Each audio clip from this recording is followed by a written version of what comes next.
ایک اور بڑا اہم معاملہ فوجی عدالتوں میں ٹرائل کے حوالے سے جسٹس جمال اور جسٹس نعیم اختر کا اختلافی نوٹ آیا ہے۔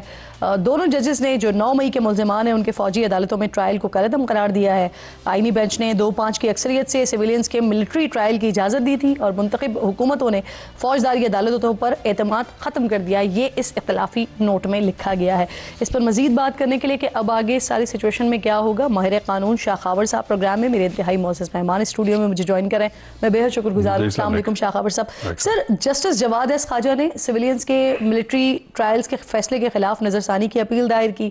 ان کا یہ موقف ہے کہ آئینی بینچ نے ایف بی علی کیس، ڈسٹرکٹ بار ایسوسی ایشن کیس اور شاہدہ ظہیر عباسی کیس پر غلط انحصار کیا ہے۔ آئینی بینچ نے آزادانہ اپیل کا حق فراہم کرنے کا حکم دے کر تسلیم کیا کہ فوجی عدالتیں آزاد نہیں ہیں۔ آپ کو لگتا ہے کہ یہ اتنا مضبوط موقف ہے جس سے فیصلہ سے تبدیل ہو سکے؟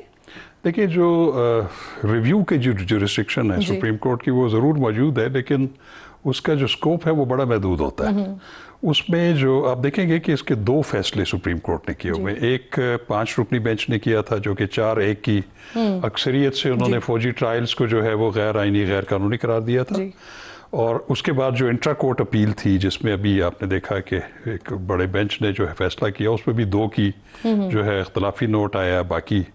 5 جو ہیں انہوں نے دوسری طرف دیا، انہوں نے بلکہ وہ پہلی ججمنٹ کو سیٹ اسائڈ کر دیا۔ تو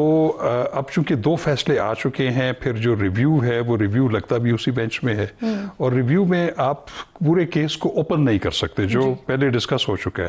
اس میں صرف آپ نے اس میں کچھ قانونی غلطیاں جو ہیں وہ ہائی لائٹ کرنی ہوتی ہیں، اور ادھر تک ہی محدود ہونا پڑتا ہے۔ تو میرا نہیں خیال کہ جو نظر ثانی کی جو درخواست ہے اس میں کوئی اتنی زیادہ امکانات موجود ہیں کہ وہ فیصلہ اختلافی نوٹ سامنے آئے نا ہمارے، جس میں دونوں جج صاحبان کا موقف ہے کہ انٹرا کورٹ اپیلیں وفاق اور صوبائی حکومتوں کی طرف سے دائر کی گئی ہیں۔ افسوس سے کہنا پڑتا ہے کہ ان منتخب حکومتوں نے فوجداری عدالتوں پر اعتماد ختم کر دیا۔ ویسے تو سر اختلافی نوٹس کے ہم دیکھتے ہیں کہ اس طرح کوئی اہمیت نہیں ہوتی، لیکن ان کے اثرات ضرور ہوتے ہیں۔ تو آپ کیا اثرات ہوتے ہوئے دیکھتے ہیں؟ دیکھیں، بات یہ ہے کہ جو اختلافی نوٹ ہوتا ہے وہ بھی بڑا اہم ہوتا ہے، کیونکہ وہ ایک اختلاف ہے اور اس کو بڑی ریزننگ کے ساتھ، اور یہ بھی 30-32 صفحوں کا وہ اختلافی نوٹ ہے، تو وہ ایکڈیمکلی تو وہ ڈسکشن اس پہ ہوتی ہے، اور وہ جس طرح یہ ججمنٹ جو اس کا تفصیلی فیصلہ آئے گا وہ بھی جو لا جرنلز میں جو ہے وہ چھپے گا، تو یہ اختلافی نوٹ بھی چھپے گا۔ تو اس کی ظاہر ہے کہ وہ پریویل تو جو ہے اکثریتی ججمنٹ ہی کرتی ہے، جو اکثریتی بینچ جو ججز ہیں، لیکن اس کو ایکڈیمکلی ضرور پڑھا جاتا ہے اور اس کو دیکھا جاتا ہے، اس کی بھی اپنی ایک اہمیت ہے، لیکن ظاہر ہے کہ جو پھر اکثریتی رائے ہے اس نے زیادہ پریویل کرنا ہے۔ بالکل ٹھیک سر، اختلافی نوٹ میں کہا گیا کہ فوج حکومت اپنے مقصد کے لیے فوجی عدالتوں پر انحصار کر رہی ہے، اور فوجی عدالتوں سے یہ توقع رکھنا کہ وہ بغیر ثبوت کے کسی کو مجرم ٹھہرائیں گی تو یہ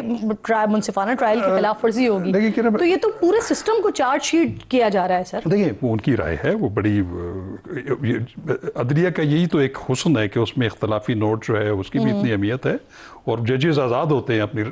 اپنے کانشنس کے مطابق اور اپنی انٹرپریٹیشن آف لا کے مطابق کسی چیز کو فیصلہ کرنا۔ لیکن ایک چیز آپ نے دیکھی ہوگی کہ جو اکثریتی فیصلہ ہے اس میں انہوں نے ایک نئی چیز جو ہے اس میں اضافہ کیا ہے۔ انہوں نے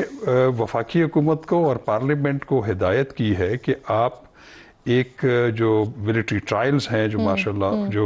کورٹ مارشل پروسیڈنگز ہیں اس میں جو سزائیں ہوئی ہیں، اس کو تو پروٹیکٹ کیا انہوں نے، لیکن انہوں نے کہا ہے کہ ایک میننگ فل ایک ریویو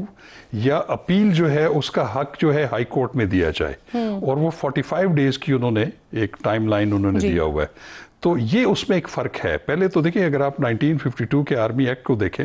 تو اس میں جو بھی کورٹ مارشل کی سزائیں ہیں اس کے خلاف آرمی کی اپنی ہیرارکی میں ایک کورٹ آف اپیل ہے، اس کے بعد پھر فائنل مرسی پٹیشن جو ہے وہ چیف آف آرمی سٹاف ہوتے ہیں، تو اس کے بعد پھر صدر مملکت کے پاس بھی ہوتی ہے۔ لیکن یہاں پہ ایک ایکسیپشن انہوں نے کریٹ کی ہے کہ وہ وفاقی حکومت یا پارلیمنٹ جو ہے وہ اس ڈائریکشن کی پابند ہے کہ وہ ہائی کورٹ پہ ایک ان کا جو ہے ایک اپیل کا حق جو ہے وہ چاہے وہ پاکستان آرمی ایکٹ میں یا پاکستان آرمی کے جو رولز ہیں ریگولیشنز ہیں اس میں ترمیم کا انہوں نے کہا کہ آپ یہ چھوڑ کریں. یہ میں سمجھتا ہوں کہ یہ ایک خوش آئند بات ہے. میں یہی آپ سے پوچھنے والی تھی کہ یہ جو پہلا فیصلہ تھا اس میں یہی کہا گیا تھا نا, حکومت کو کہا گیا تھا کہ وہ 45 دن میں اپیل کا حق دینے کے حوالے سے قانون سازی کرے جس کا آپ تذکرہ کریں, اور ہائی کورٹ میں اپیل کا حق دینے کے لیے آرمی ایکٹ میں ترمیم کرے. تو سر آپ کو لگتا ہے کہ حکومت قانون سازی کرے گی, اور اگر ایسا نہیں ہوتا تو یہ نظر ثانی کی اپیل کے لیے مزید جواز فراہم نہیں کرے گا کہ حکومت تو خود ہی فیصلے پر عمل درآمد نہیں کر رہی ہے؟ دیکھیں ویسے تو اصولی طور پہ جو فیصلہ کیا ہے حکومت اس پہ بالکل وہ پابند ہے کہ اس پہ عمل درآمد کرے, لیکن اگر وہ اسے اختلاف کریں تو وہ بھی ایک نظر ثانی کی درخواست وہ بھی دے سکتے ہیں. لیکن میرا خیال ہے کہ حکومت میں کوئی ایسے چانسز مجھے نظر نہیں آ رہے کہ وہ اس کے اختلاف کریں گے یا اس کو جو ہے اس ڈائریکشنز کو کمپلائی ود نہیں کریں گے. تو میرا خیال ہے کہ یہ حکومت نے بھی بلکہ جب اس کی سماعت ہو رہی تھی تو اٹارنی جنرل پاکستان نے بھی یہ کہا تھا, بلکہ بینچ نے ان کو کہا تھا کہ آپ خود ایک ایسا میکینزم بنائیں کہ جو مارشل لا کے جو کورٹ مارشل کی جو سزائیں ہیں اس کے خلاف ایک right of appeal civilian hierarchy میں دے دیں. تو انہوں نے کہا کہ ہم خود تو یہ نہیں کریں گے, لیکن اگر آپ کورٹ ہدایت دے گی ایسی تو پھر ہم اس کو جو ہے وہ کر لیں گے. تو میرا خیال ہے کہ اس میں حکومت اس سے اختلاف نہیں کرے گی. صحیح. مخصوص نشستوں کے حوالے سے بھی اپنی رائے دیجیے گا. پہلے تو بتایا گیا کہ مخصوص نشستیں پاکستان تحریک انصاف کو دے دی جائیں, پھر اب جب نظر ثانی کے حوالے سے بات ہو رہی ہے تو اس میں ایسا لگتا ہے کہ شاید پی ٹی آئی کو یہ مخصوص نشستیں نہیں ملنے والی ہیں. آپ کی کیا رائے ہے اس سارے سلسلے پہ؟ ابھی تک جو سماعت ہو رہی ہے اس میں جو باتیں آ رہی ہیں وہ تو ایسا لگ رہا ہے, کیونکہ ویسے تو فائنل ججمنٹ انہوں نے دینی ہے آئینی بینچ نے, لیکن جو ابھی تک جو سماعت میں جو آبزرویشنز آئی ہیں یا جو سوالات ہوئے ہیں یا ججز نے جو اپنے آبزرویشنز دی ہیں اس سے تو یہی لگ رہا ہے کہ جو پہلی ججمنٹ ہے وہ شاید سسٹین نہ کر سکے, اور یہ جو پی ٹی آئی کو جو سیٹیں دی گئی تھی مخصوص وہ شاید جو ہے وہ ریلیف نہ مل سکے پی ٹی آئی کو. صحیح. سر پولیگرافک ٹیسٹ کے حوالے سے بھی میں ذرا آپ کی موجودگی میں جو ہے نا وہ بات کرنا چاہ رہی ہوں. بار بار ان کو کہا جاتا ہے, خان صاحب کی طرف سے انکار کر دیا جاتا ہے, کبھی کہا جاتا ہے کہ ان کے وکلا نہیں ہے اس وجہ سے وہ ٹیسٹ نہیں کروا رہے ہیں, کبھی کوئی اور ریزن کے تحت جو ہے وہ منع کر دیا جاتا ہے. تو بیسکلی یہ پولیگرافک ٹیسٹ کی قانونی حیثیت ہے کیا سر؟ اور خان صاحب کیوں منع کر رہے ہیں بار بار, کیا ریزن لگتا ہے؟ میں آپ کو ایک بات بتاؤں کہ جو انویسٹیگیشن ہوتی ہے یا پروسیکیوشن وہ کسی کو کہہ تو سکتی ہے کہ آپ پولیگرافک ٹیسٹ کروائیں, لیکن جس سے کروانا ہے اس کی کنسنٹ لازمی ہے. ہاں, یہ آپ زبردستی کسی سے وہ ٹیسٹ نہیں کروا سکے. جیسے مخصوص کیسز میں خواتین کو مجبور نہیں کیا جا سکتا کہ آپ میڈیکل ٹیسٹ کروائیں, وہ اگر والنٹیرلی کرانا چاہیں تو وہ تو ٹھیک ہے, لیکن اس سے یہ ضرور ہوتا ہے کہ اگر